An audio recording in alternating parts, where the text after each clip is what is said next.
Hello again, I'm Kale and welcome back to my channel. Today I would like to show you around how I've set up my workspace and mainly my 4 computers. Yes, that's right, 4. I do have 4 computers set up at my desk. Some of the changes that were done more recently, aside from the wireless charging that I did from my keyboard last weekend, some of these changes were made actually because of this extended period of working from home with the current circuit breaker lockdown measures because of the COVID-19 situation. But yeah, so I kind of just want to show you how I set up my space. At the center of my workspace, this is my Prism Plus X340 Pro 34-inch ultra-wide display. It's a 100Hz adaptive sync, so it's great for gaming.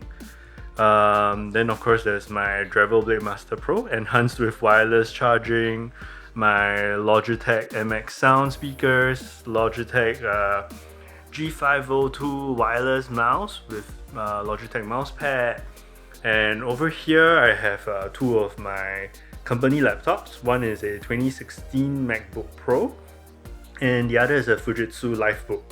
So yeah, one of it I mostly use for things like email, office chat, other things like that, and the other one is more for like software development.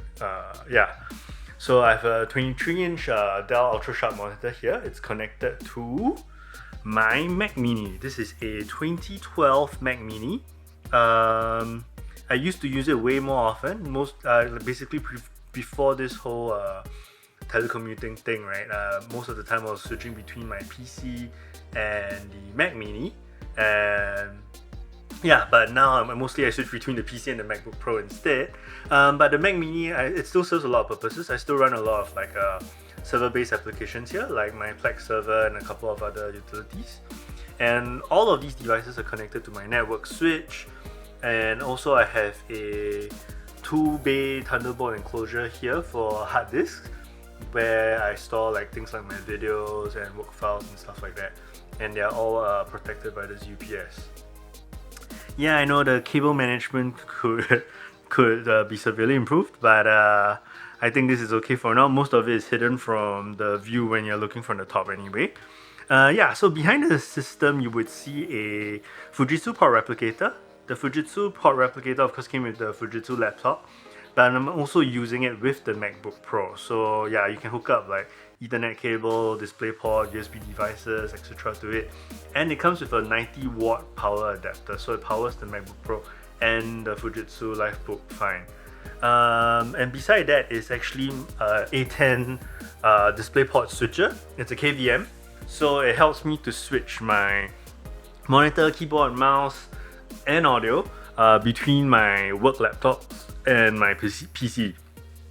And of course over here I have my Anker 6-port USB charger, and you could see the cables running all the way to here, which is where I have my hidden T charger set up.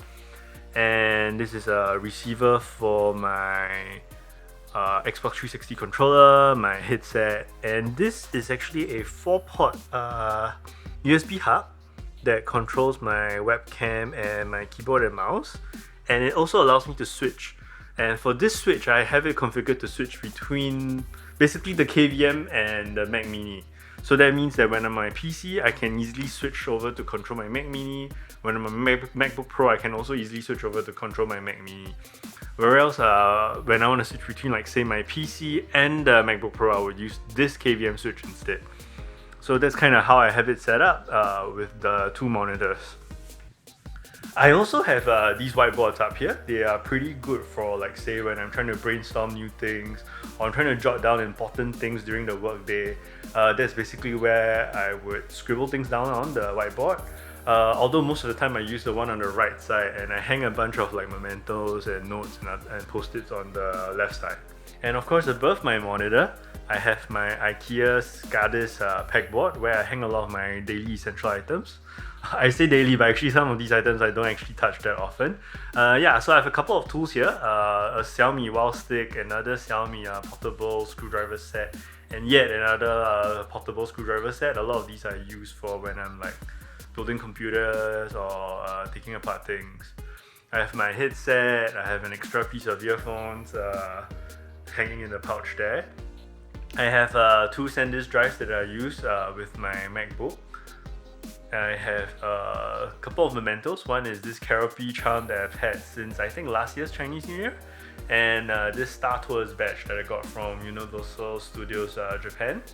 A couple of my daily essential cables like my Garmin watch charging cable, USB cables for my mouse, USB-C cables for a couple of other devices, scissors. This tray is kind of my daily, like say if we're going out, then I'll grab my wallet, I'll grab my watch. Sometimes I'll grab my X Mini Liberty wireless earbuds, a bottle of hand sanitizer from my sister, office pass and such. I also have this pretty useful thumb drive that I use quite regularly.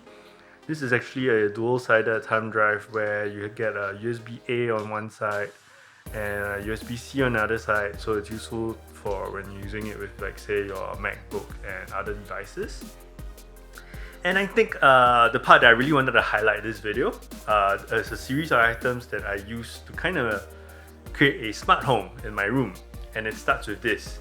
Hey Google, say hello. Hi Kale, what can I do for you? Nothing right now, thank you. Okay, sure. Yeah, so that's my Google Home Mini, which basically I can talk to for voice controls over a couple of actions.